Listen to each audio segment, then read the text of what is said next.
Hello students, once again आज मैं एक स्पेशल क्लास ले रहा हूँ। कुछ अच्छे क्वेश्चंस कराऊंगा इसमें लॉज ऑफ मोशन और एक आध वर्क पावर एनर्जी कोलिजन के कुछ दो चार अच्छे क्वेश्चंस कराने के लिए मैं आया हूँ। That is very important question, अच्छे सवाल हैं, ध्यान से समझना और ध्यान से पढ़ना। जैसे एक क्वेश्चन है हमारे सामने, क्वेश्चन क्या है बेटा, सुनिएगा आप ध्यान से कि आपके पास ना एक चेन है, ये चेन टेबल पे रखा हुआ है और इसका कुछ पार्ट ऐसे हवा में हैंग कर रहा है, कुछ पार्ट तो टेबल के ऊपर है और कुछ पार्ट हवा में है। It is hanging in air. Total mass जो है चेन का, mass of chain is given as m and the length of chain is given as L. This is the question. Total mass m है, length L है। Okay, ठीक है। अब क्या पूछा है कि आप ये बताइए कि इस चेन का कितना पोर्शन टेबल पे रखा हुआ है और कितना पोर्शन हैंग हो रहा है एयर में। और उसने ये भी कहा है कि जो सरफेस है और जो चेन है इसके बीच ना एक फ्रिक्शन भी काम कर रहा है, देयर इज अ फ्रिक्शन। तो कोएफिशिएंट ऑफ फ्रिक्शन गिवन है, सुनना ध्यान से, it's very good question. Coefficient of friction given है, दैट इज म्यू। तो अब कैसे सॉल्व करें भाई? सबसे पहले एक काम करो, आप ये इज्यूम कर लो कि ये इतना पोर्शन हैंगिंग है, तो इतना पोर्शन जब हैंगिंग होगा, सोचने वाली बात है बेटा, तो L minus L portion total तो दिया हुआ है, ये तो हमने लेट किया है कि इतना पोर्शन हैंग कर रहा है, तो इसका बचा हुआ portion L minus L table के ऊपर है, मानना पड़ेगा, राइट। अब क्या करो, इधर के मास को m1 मान लो और इधर के मास को m2 मान लो। m2 किसका मास हो गया? जो टेबल के ऊपर है। m1 किसका मास हो गया? जो हैंग है। स्मॉल l किसकी लंबाई होगी? जो हैंग है। रिमेनिंग लंबाई जो टेबल पे है वो L माइनस L हो गया। सब एज्यूम कर लो फटाफट। अब क्या करें, गिवन तो सिर्फ इतनी चीजें हैं, गिवन तो सिर्फ इतनी चीजें, और तो कुछ गिवन है नहीं, ये सब तो एज्यूम्ड है। तो अब सबसे पहले हम m1 निकालेंगे। First of all we will get m1 की वैल्यू निकालेंगे। तो कभी आपको पता होना, कभी भी पूरे बॉडी में से कुछ हिस्से का पूरी लंबाई पता है, पूरा मास पता है, हमें अलग अलग पार्ट का मास निकालना है, यूनिटरी मेथड इस्तेमाल करते हैं। सबसे पहले इस्तेमाल करेंगे मास निकालना है, पहले निकालेंगे total mass upon total length. This is called mass per unit length. Mass upon length, mass per unit length, total mass and total length, mass per unit length. एक लेंथ का मास आ गया, मास पर यूनिट लेंथ। m1 कितने length का मास है? Small l into l कर दो। इससे क्या हुआ, इतने लेंथ का मास आ गया। m2 कितने लेंथ का मास है? l minus l। तो m2 कैसे निकालेंगे बेटा, ध्यान से सुनिए, m2 कैसे निकालेंगे? ये भी है मास, पहले निकालोगे mass per unit length, total mass upon total length. अब आपको कितने लेंथ का मास चाहिए? l माइनस l का। तो this is what, l minus l। ठीक है, इससे क्या हो गया, आपने टोटल ये जो मास हैंग कर रहा है इधर और इधर, दोनों मास की वैल्यू निकाल दी। This is clear? क्या कर दिया हमने? दोनों मास की अलग अलग वैल्यू निकाल दी। अब क्या करेंगे, अच्छे से सुनना और ध्यान से सुनना। अब हम दोनों का फ्री बॉडी डायग्राम बनाएंगे, फोर्स का डायग्राम बनाएंगे। m1 पे क्या फोर्स काम करेगा? m1g। और है तो ये क्या, स्ट्रिंग ही है तो ये मास, है तो ये स्ट्रिंग, तो यहां ऊपर टेंशन काम करेगा। अरे स्ट्रिंग, चेन भी तो स्ट्रिंग में आता है ना बेटा, राइट। अब ये क्या है, रेस्ट में है, ये क्या है, ये मूव नहीं कर रहा है, साफ लिखा है उसने कि ये लटका हुआ है, ये सरफेस पे कोई मोशन नहीं है। तो पहले हमने क्या किया, दोनों अलग अलग मास की वैल्यू निकाल दी, हैंग मास और सरफेस पे मास, फिर इस पे फोर्स निकाला mg और टेंशन। अब ये रेस्ट में है तो क्या पहला इक्वेशन बनेगा, T is equal to m1g। This is your equation number 1। अब बनाओ किसका डायग्राम, इस वाले का, किसका, m2 का, तो इस पे फोर्स काम कर रहा है। तो m2 पे क्या फोर्स काम करेगा, देखो जरा नीचे m2g। सरफेस पे है तो सरफेस ऊपर लगाएगा नॉर्मल। हर बॉडी को मास को टेंशन खींचती है, आगे की तरफ ले जाएगी, खींचेगी, टेंशन इधर काम करेगा, हमेशा होना टेंशन पुलिंग फोर्स। और आगे जब जाने की कोशिश करेगा तो फ्रिक्शन पीछे काम करेगा। फ्रिक्शन क्यों? क्योंकि म्यू भी है। फिर वही बात आ गई है तो सब रेस्ट में, तो फोर्सेस को कर देंगे बैलेंस। कैसे बैलेंस करेंगे बेटा, ध्यान से देखिए, n को कौन बैलेंस कर रहा है यहां पर, m2g, तो n के बराबर क्या लिख दोगे आप, m2g।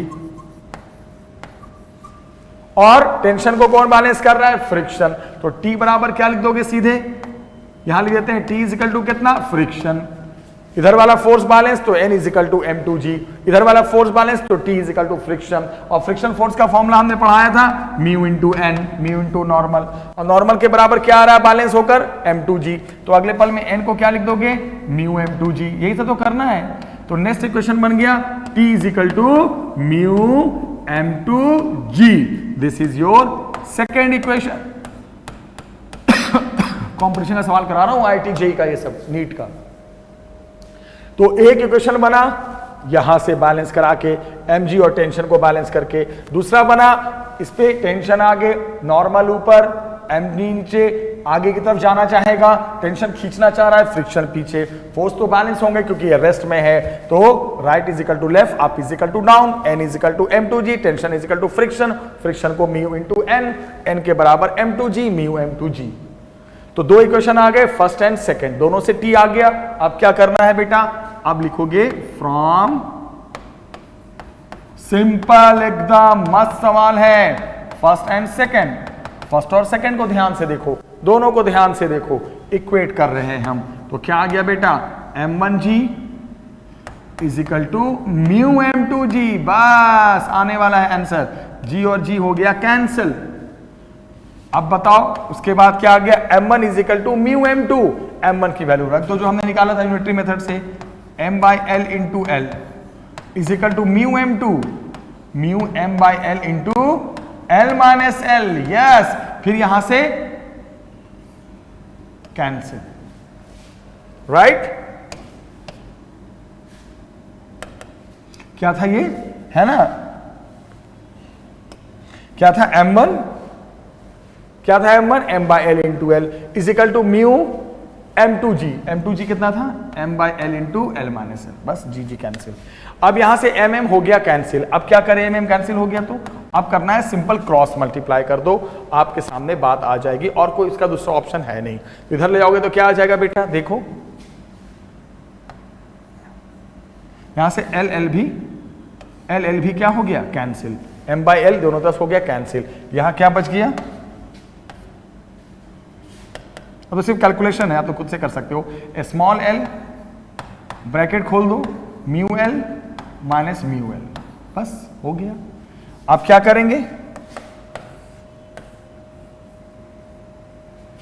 अब क्या करेंगे बेटा, क्या आ गया यहां से, ठीक है। अब यहां से देखो स्मॉल एल को इधर लेते हो, L plus mu L is equal to mu into capital L, L common ले लो, 1 plus mu is equal to mu L, तो small L is equal to क्या आ गया बेटा, mu L upon 1 plus mu, yes, यही है आपका वो लेंथ, कौन सा लेंथ, जो हवा में है, जो हैंगिंग है, तो ये हो गया कौन सा लेंथ, जो हवा में हैंग कर रहा था। तो बचा हुआ लेंथ टेबल पे कितना होगा वो भी बता सकते हो, बहुत सिंपल है। अब बोलोगे सर ये वाली लेंथ पता करनी है, कौन सी लेंथ, जो टेबल पे था, तो वो लेंथ कितनी होगी, लेंथ ऑन टेबल कितना, टोटल लेंथ में से ये जो लटकी हुई लेंथ उसको माइनस कर रहे हैं, लटकी हुई लेंथ निकाल दी है मैंने, कितना है बेटा, एल माइनस स्मॉल एल की वैल्यू कितनी है, mu L upon 1 plus mu, cross multiply कर दो, कितना आ गया, L plus mu L minus mu L upon 1 plus mu, ये क्या हो गया, म्यू एल कट गया, L upon 1 plus mu, yes, this is a question of your JEE. यही सवाल था, क्या सवाल था, समझ में आ गया होगा। क्वेश्चन बहुत अच्छा था, मैं एक बार फिर से बता दूं, क्वेश्चन ये था कि एक चेन है जिसका टोटल मास m है, टोटल लंबाई l है, और इसका कुछ हिस्सा हवा में हैंग कर रहा है, कुछ हिस्सा सरफेस पे रखा हुआ है, ये पूरा सिस्टम रेस्ट में है। तो आपको बताना ये था कि इस चेन का कितना पोर्शन हैंग कर रहा है और कितना पोर्शन सरफेस पे रखा हुआ है, ये बताना था। क्या करेंगे, जो गिवन है वो ये है। सबसे पहले इसे दो हिस्सों में हम डिस्ट्रीब्यूट करेंगे। कैसे डिस्ट्रीब्यूट करेंगे, हम दो मास मान लेंगे। एक मास तो वो मानेंगे जो हैंग है, एक मास वो मानेंगे जो सरफेस पे है। इसकी लंबाई L मान लेंगे, बची हुई लंबाई L माइनस L मानेंगे। फिर क्या दिमाग लगाएंगे बेटा, सबसे पहले हम क्या करेंगे, दोनों मास की वैल्यू निकालेंगे। कैसे, मास पर यूनिट लेंथ पहले निकालेंगे, total mass upon total length, mass per unit length, एक लेंथ का मास आ गया, जितने का चाहिए उससे मल्टीप्लाई कर देंगे। उसी तरह इसका मास निकालेंगे, मास पर यूनिट लेंथ इनटू जितने के लेंथ का मास चाहिए मल्टीप्लाई कर देंगे। फिर क्या करेंगे, फिर ये बोलेंगे फोर्स का डायग्राम बनाएंगे। इस पे क्या काम करेगा, mg और टेंशन। इस पे क्या काम करेगा, mg सरफेस पे है तो नॉर्मल, आगे टेंशन, पीछे फ्रिक्शन। फिर है तो सिस्टम रेस्ट में, इसको कर दिया बैलेंस, इक्वेशन 1, इसको कर दिया बैलेंस, इधर से बैलेंस कर दो। इधर से बैलेंस करोगे n is equal to m2g, इधर से बैलेंस करोगे t is equal to friction, friction को mu into n, n is equal to mu into g, t is equal to mu into g। दोनों टेंशन एक ही है, chain तो एक ही है। अब दोनों t को कर देंगे इक्वेट, इक्वेट करो, g और g कैंसिल, m1 m2 की वैल्यू पुट करो, m बाई l हो गया कैंसिल, एक साइड ले जाओ, सॉल्व करो। पहले कौन सी लेंथ आ जाएगी, पहले वो लेंथ आ गई जो हवा में हैंग थी, mu l by 1 plus mu, mu given है, टोटल लेंथ गिवन है। फिर पूछेगा वो लेंथ बताओ जो सरफेस पे था, वो लेंथ बताओ बेटा जो सरफेस पे था, वो भी तो बताना है, जो किधर की तरफ था बताओ, सरफेस की तरफ था। तो वो कैसे करेंगे, L minus L, L minus L का मतलब क्या, L minus L, L minus L, L निकाल चुके हो, रख दो, सॉल्व करो, ये आ गया। यानी कि इसका मतलब ये हुआ कि दो लेंथ की वैल्यू आ गई, एक लेंथ वो जो कहां पर है, हैंग है, और दूसरी लेंथ वो जो सरफेस पे है। तो इस तरह ये क्वेश्चन आता है पेपर में, तीन चीज दे देगा, टोटल मास दे देगा, टोटल मास दे देगा बेटा,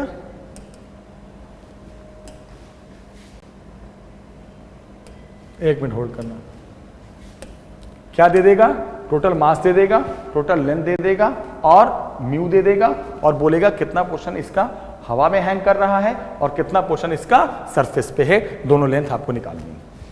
तो इस तरह ये क्वेश्चन काफी अच्छा था, कॉम्पिटिटिव लेवल का सवाल था। ठीक है, अब मैं एक क्वेश्चन और कराता हूं, ध्यान से देखना।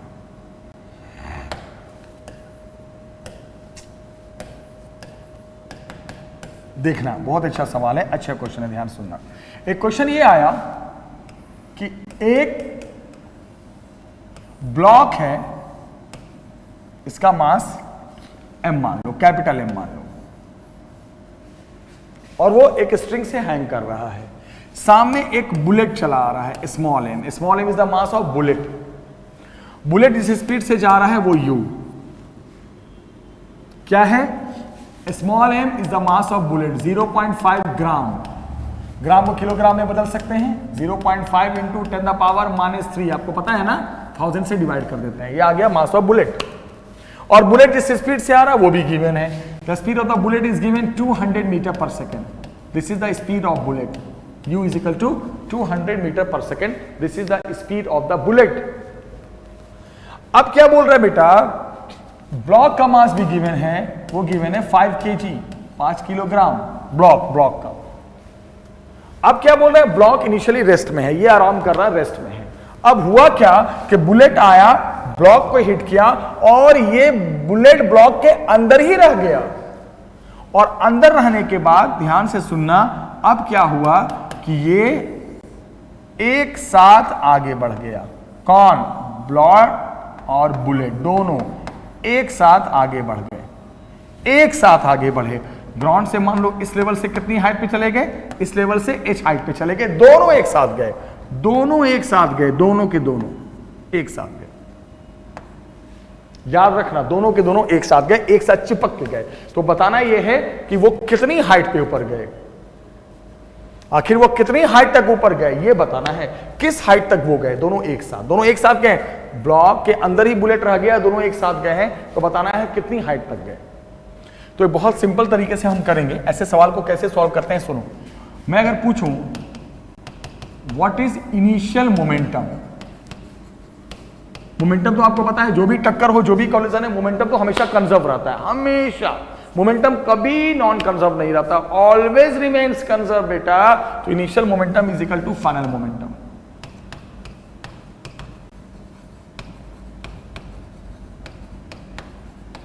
अब इनिशियल में दोनों का देख रहे हैं, इनिशियल का मतलब है बिफोर कॉलिजन और फाइनल का मतलब है, इसका मतलब क्या है, बिफोर कॉलिजन, टक्कर के पहले, ठीक टक्कर के पहले, ठीक टक्कर के पहले। और फाइनल का मतलब just after collision, just after collision, ठीक कॉलिजन के बाद, ठीक कॉलिजन के बाद। मतलब यहां से जब दोनों गए ना, एक साथ चले ना, कौन, m+m, कौन सी वेलोसिटी से गए, v, ये है टक्कर के पहले वो इनिशियल और ठीक टक्कर के बाद वो है फाइनल, जिससे वो एक साथ चले। तो इनिशियल मोमेंटम में किसका होगा, बुलेट का तो होगा, क्योंकि बुलेट तो चला आ रहा था, तो मोमेंटम इसका होगा, mass into velocity. But initially ये रेस्ट में है तो इसका तो होगा नहीं, तो m/0 हो गया इनिशियल। अब लेंगे फाइनल, फाइनल कब, ठीक कॉलिजन के बाद, जस्ट आफ्टर कॉलिजन। तो अब तो दोनों एक साथ चले हैं, तो मोमेंटम अब क्या हो जाएगा दोनों का एक साथ, m+m/v। बस हो गया, यहां से v की वैल्यू आ गई m/u/m+m। ये किसकी वैल्यू आ गई, उस वेलोसिटी की वैल्यू आ गई जिससे ये दोनों साथ चले। क्या स्मॉल m दे रखा है, अब वैल्यू रखना आपका काम है। u दे रखा है बेटा, ये पता है ब्लॉक का, ये आ गई, तो वो वेलोसिटी आ गई जिससे ये चले। चलो भाई चलो, जस्ट साथ चले। कैसे, मोमेंटम हमेशा conserve, initial momentum before collision, before इसका नहीं होगा मोमेंटम, वेलोसिटी नहीं इसका होगा। आफ्टर मतलब जब दोनों साथ चले, सॉरी जब दोनों, हाँ वही साथ चले, जस्ट आफ्टर कॉलिजन।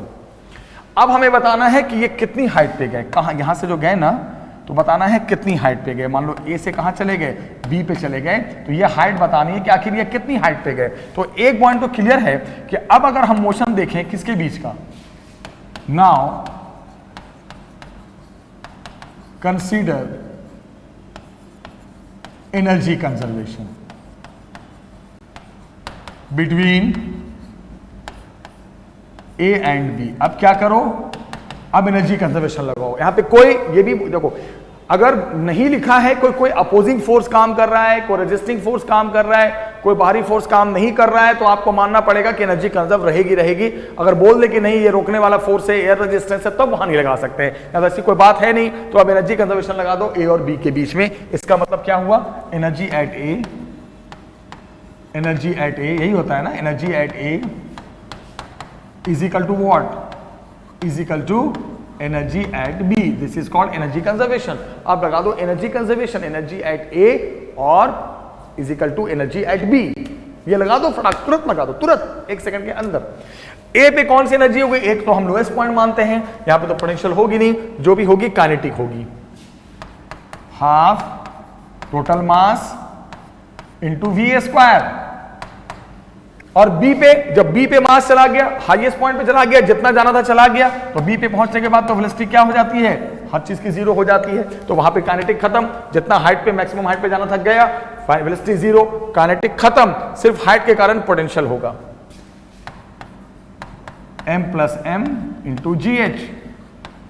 बस m+m दोनों साइड से cancel, v² is equal to 2gh। Yes, हमें h निकालना है बेटा, h is equal to v²/2g। ये आ गई हाइट। कौन सी हाइट, जहां तक बॉडी गई। कौन सी बॉडी, बुलेट और ब्लॉक जो एक साथ गए। सबसे पहले क्या किया मैंने इस सवाल में, फर्स्ट ऑफ ऑल हमने कंजर्वेशन ऑफ मोमेंटम लगाया। कब, ठीक कॉलिजन के पहले, ठीक टक्कर से पहले इसका मोमेंटम होगा, इसका नहीं होगा, ठीक है। उसके बाद ठीक कॉलिजन के बाद, जस्ट आफ्टर कॉलिजन, दोनों एक साथ चलने लगे, एक वेलोसिटी के चलने लगे, तो अब मोमेंटम होगा दोनों का m+m/v। यहां से ये पता चल गया कि यहां से ये दोनों किस सेम वेलोसिटी से चलेंगे। उसके बाद क्या किया मैंने, उसके बाद मैंने अब 2 पॉइंट, कौन सा 2 पॉइंट लिया बेटा, ए और बी। ए और बी के बीच क्या लगा दिया, एनर्जी कंजर्वेशन। ए और बी के बीच में क्या लगाया, एनर्जी कंजर्वेशन। खुद से सोचो क्या है एनर्जी कंजर्वेशन, जितनी एनर्जी ए पे होगी उतनी ही बी पे होगी, क्योंकि यहां पे कोई नॉन कंजर्वेटिव फोर्स नहीं है, कोई रोकने वाला फोर्स ऐसा कोई बोला नहीं गया कि कोई रेस्टिंग फोर्स है। तो एनर्जी ए और बी पे लगा दो। अब ए पे एनर्जी लोएस्ट पॉइंट है, सिर्फ काइनेटिक। बी पे एनर्जी हाईएस्ट पॉइंट पे चला गया, जहां पे देखना था वहां पे हाईएस्ट पॉइंट पे हमेशा वेलोसिटी 0 हो जाती है, हाइट के कारण सिर्फ पोटेंशियल mgh। अब तो मास दोनों इकट्ठे है ना, तो टोटल mgh।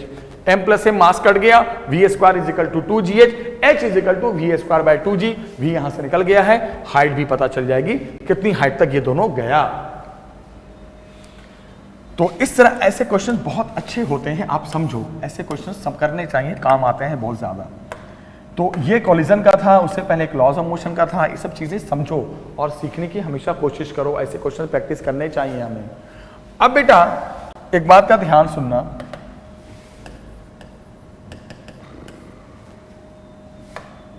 एक जैसे क्वेश्चन है, सुनना कि एक बॉडी की यू जो इनिशियल वेलोसिटी है वो 5 मीटर पर सेकेंड है at x is equal to 2 metre. मतलब जब उसकी पोजीशन उस बॉडी की कितनी थी, 2 मीटर। जब वो 2 मीटर की पोजीशन पे था तो उसकी वेलोसिटी 5 मीटर पर सेकेंड थी। सुनो कहानी, स्टोरी सुनो।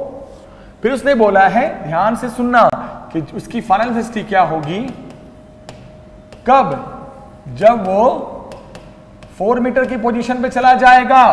बॉडी का मास गिवन है बेटा 5 kg और उस पे जो फोर्स काम कर रहा है उसकी वैल्यू गिवन है -kx, k की वैल्यू गिवन है 10, सब कुछ गिवन है, कांस्टेंट वगैरह। ये सवाल है, when the position of that body was 2 meter then the velocity was 5 meter per second। समझो, आप मेरी बात को समझो। फिर उसने क्या पूछा, कि जब वो 4 मीटर पे चला गया तो उसकी वेलोसिटी क्या होगी जब इस पोजीशन पे चला गया। मास दे रखा है 5 kg, फोर्स है -kx। सॉल्यूशन देखते हैं, ध्यान से सुनना, बहुत अच्छा सवाल है, अच्छे से पढ़ना। अब क्या करेंगे सॉल्यूशन में, सुनो आप मेरी बात को अच्छे से सुनो। सॉल्यूशन में क्या करेंगे बेटा, सॉल्यूशन में एक सिंपल सा कॉन्सेप्ट अप्लाई करना, ज्यादा टफ कॉन्सेप्ट मत अप्लाई करना, सोच के जवाब देना। सबसे पहले वर्क डन निकालो। वर्क डन का फॉर्मूला, जब फोर्स यहाँ पे साफ दिख रहा है, एक्स पे डिपेंड कर रहा है, वेरिएबल है, तो फोर्स को क्या करोगे वर्क डन निकालने के लिए, पता है ना आपको, जब फोर्स वेरिएबल है तो वर्क डन निकालने के लिए फोर्स को इंटीग्रेट कर दो एक्स के रिस्पेक्ट में, बस। अब क्या करोगे, फोर्स के यहाँ पे क्या रख दोगे, -kx dx। x की लिमिट कहां से कहां, 2 से 4, बस हो गया। Work done is equal to -k constant है 10 बाहर ले लो, किसका इंटीग्रेशन, x का, बस हो गया। कहां से कहां, 2 से 4। फिर बताओ -10 बाहर आ गया, किसका इंटीग्रेशन चल रहा है, x का। x का पावर अभी कितना है, 1, तो कितना हो जाएगा इंटीग्रेशन में, आपको मैंने समझाया था, जितना भी इंटीग्रेशन होता है, इंटीग्रेशन में आप क्या करते हो, जो भी पावर है, जैसे x का पावर अभी 1 है तो उसको एक बढ़ा देते हैं, कितना आ गया, x का पावर 2/2। लिमिट कहां से कहां, 2 से 4।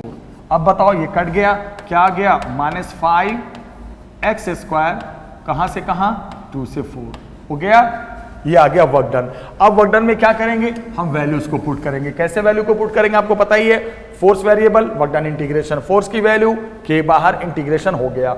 अब आप रखोगे लिमिट्स, x के जगह पे पहले 4, work done is equal to -5, x के जगह पे क्या रख दोगे, 4, है ना। पहले क्या रखते हैं, फाइनल वैल्यू, x को हटा के 4 स्क्वायर, बीच में लगाते हैं माइनस। अब x की लोएस्ट वैल्यू 2 है, -2 का स्क्वायर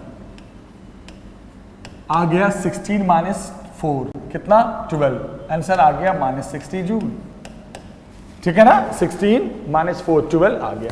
ये तो आ गया वर्क डन फॉर्मूले से।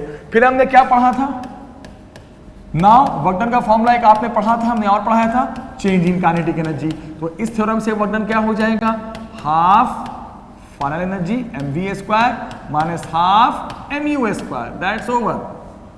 Work done is equal to हो गया। अब बताओ, अब आपको बता सकते हो, अब मुझसे क्या पूछ रहे हो, खुद से कर लो बेटा। वर्क डन कितना आया, -60 इज इक्वल टू m/2, मास कितना है 5 v²/2 माइनस u², u कितना है 5, तो कितना हो गया बताओ, 5/2 इंटू 5 का स्क्वायर 25 हो गया। अब आंसर आने वाला है, बताना जरा कितना आ जाएगा, 5v²/2, ये आ गया 125/2, इधर लेते आओ, 125/2 -60 हो गया। आंसर आने वाला है 5v² is equal to, LCM लोगे तो 120, ये कट गया 125, 2 और 2 कट ही चुका है, 5 फिर कट गया, ये 120 हुआ, 125 - 125/2, 2 कट चुका है, 5 भी कट गया, v² is equal to 1, so v is equal to √1, answer तो वही आ गया 1 metre per second. This is the answer, final answer 1 metre per second. तो इस तरह के क्वेश्चंस बहुत इंपॉर्टेंट होते हैं, ऐसे क्वेश्चन भी प्रैक्टिस करना चाहिए, राइट। अब मैं